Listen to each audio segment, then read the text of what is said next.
বিঘার পর বিঘা প্রাসাদোপম রাজভবনে মাত্র 1 টাকা তার ভাড়া দিতে হয়। তার আত্মীয় পরিজন সকলের খরচ রাজভবনবাসীর ট্যাক্সের টাকায় চালিত হয়। কেন্দ্রীয় সরকার নরেন্দ্র মোদী, অমিত শাহরা এইভাবেই ব্ল্যাঙ্কেট ইমিউনিটি দিয়ে যাবেন আর্টিকেল 361কে হাতিয়ার করে দিয়ে। তাহলে কি ঠাকুর ঘরে কে আমি তো কলা খাইনি?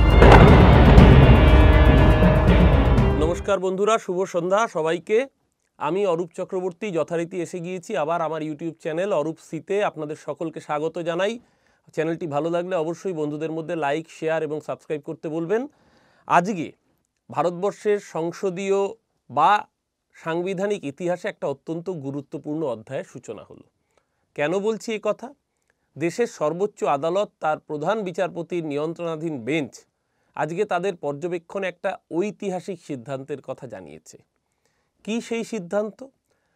সেই সিদ্ধান্ত হলো আমাদের পশ্চিমবঙ্গের রাজ্যপাল মাননীয় শ্রী সিভি আনন্দ বোস, তার বিরুদ্ধে পদক্ষেপ করা যাবে কিনা সেই বিষয়ে জানতে চেয়ে তারা রাজ্য সরকার, কেন্দ্রীয় সরকার এবং দেশের অ্যাটর্নি জেনারেলের কাছে মতামত চেয়েছেন। কেন এবং কি প্রেক্ষিতে এই ঘটনা ঘটেছে আসুন এক ঝলক আমরা দেখে নিই। আজকে সুপ্রিম কোর্ট পরিষ্কার করে যেটা বলেছে, supreme court agrees two examine whether governor should continue enjoying a blanket immunity from prosecution under the constitution। মানে সুপ্রিম কোর্ট রাজ্যপালকে যে সাংবিধানিক সুরক্ষা কবচ দিয়ে আসে সেটাকে সংবিধানের পরিভাষায় আমরা জানি আর্টিকেল 361 নম্বর ধারা।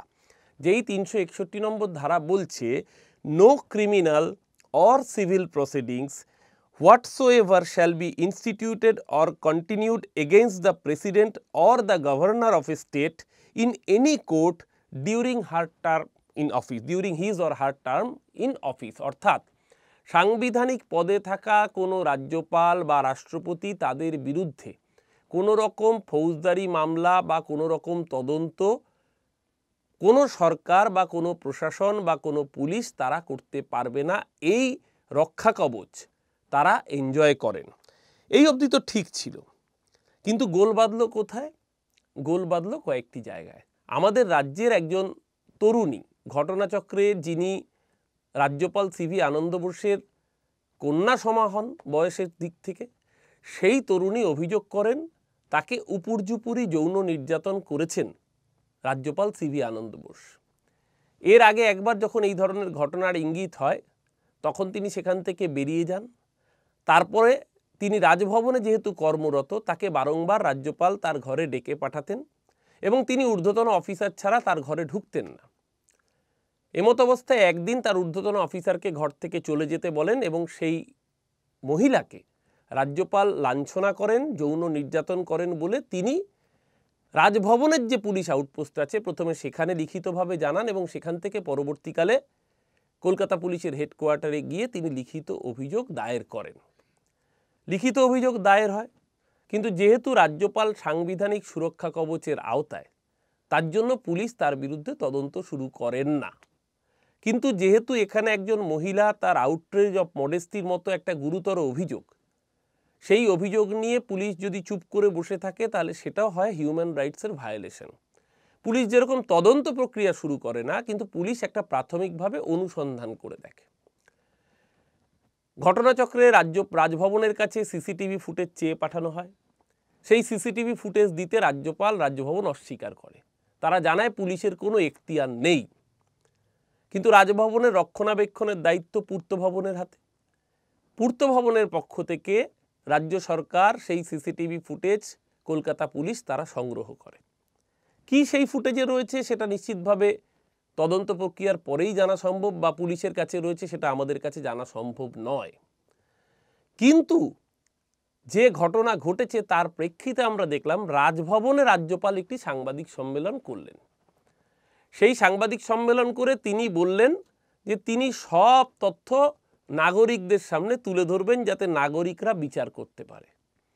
তো আমরা যারা এই রাজ্যের নাগরিক, আমরা যারা ট্যাক্স পেয়ার, আমাদের ট্যাক্সের টাকায় যে রাজ্যপাল রাজভবনে বসে রয়েছেন, যে লাট সাহেব, মহামহিম লাট সাহেব, তিনি বসে রয়েছেন জনগণের ট্যাক্সের টাকায় বিঘার পর বিঘা প্রাসাদোপম রাজভবনে মাত্র 1 টাকা তার ভাড়া দিতে হয়, তার সাথে তার আনুষঙ্গিক খরচ, বিমান যাত্রা থেকে শুরু করে তার এতগুলো সহচর, তার এতগুলো সেক্রেটারি, তার আত্মীয় পরিজন, সকলের খরচ রাজব্যবসায়ীর ট্যাক্সের টাকায় চালিত হয়ে থাকে।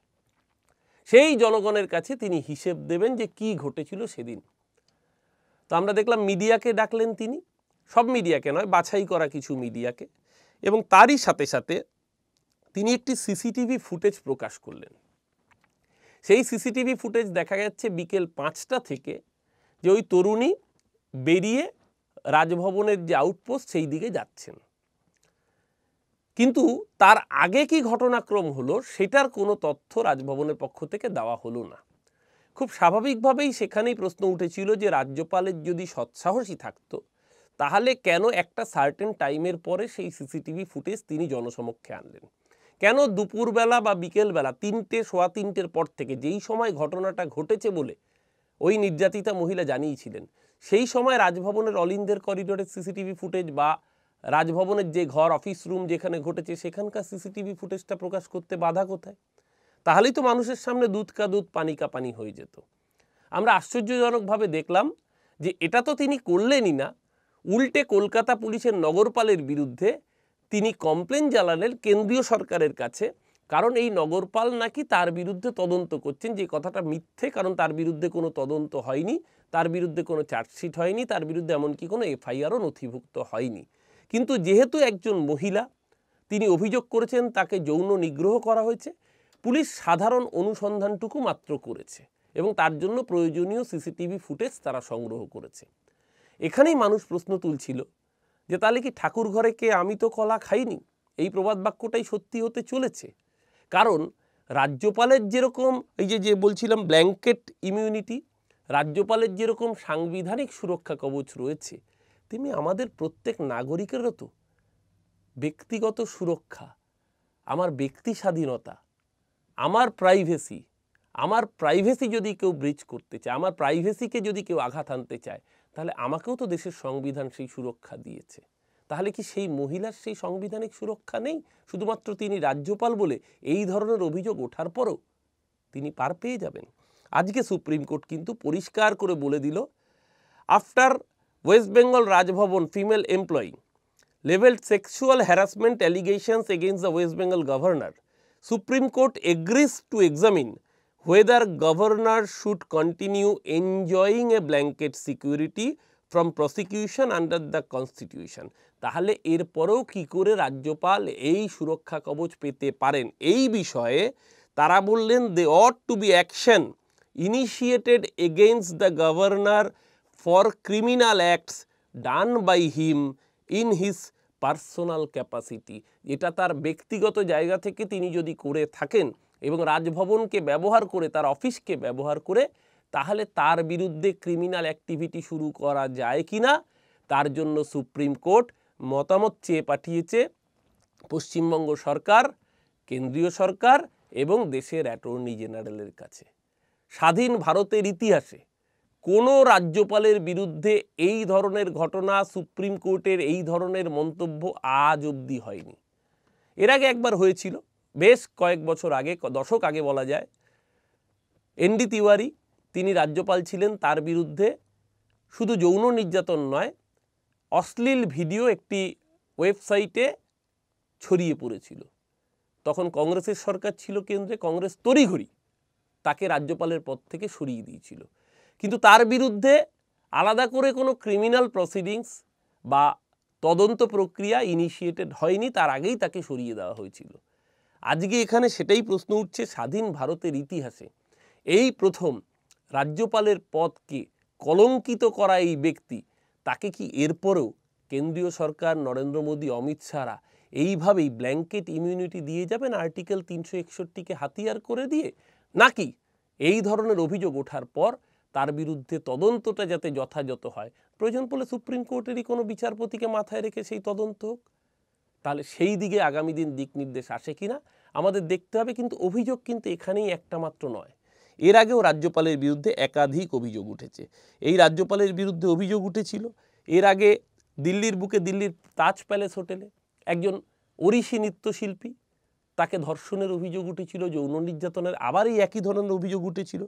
এবং আমার এখনও মনে হচ্ছে দ্য ওয়াল সেই সংবাদ মাধ্যম তারা এই নিয়ে বড় স্টোরি করেছিল। আসুন দেখে নিই আমরা এক ঝলক কি লিখেছিল সেদিনকে দ্য ওয়ালের সংবাদ মাধ্যম, এক ঝলক দেখে নিচ্ছি।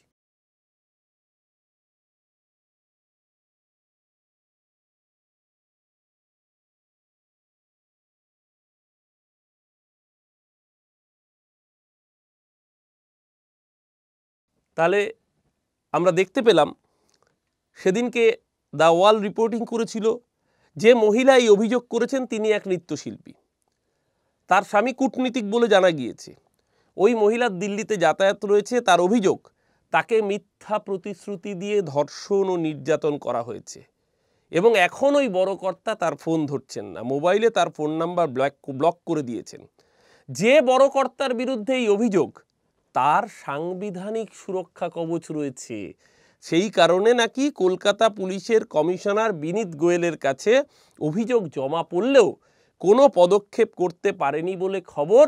তবে কলকাতার পুলিশ কমিশনার নবান্নে বিষয়টি পাঠিয়ে দিয়েছেন। অর্থাৎ এ রাজ্যের বুকে সাংবিধানিক সুরক্ষা কবচপ্রাপ্ত ব্যক্তি কে? যার আর্টিকেল 361 সুরক্ষা কবচ রয়েছে, অর্থাৎ তিনি রাজ্যের মহামহিম রাজ্যপাল।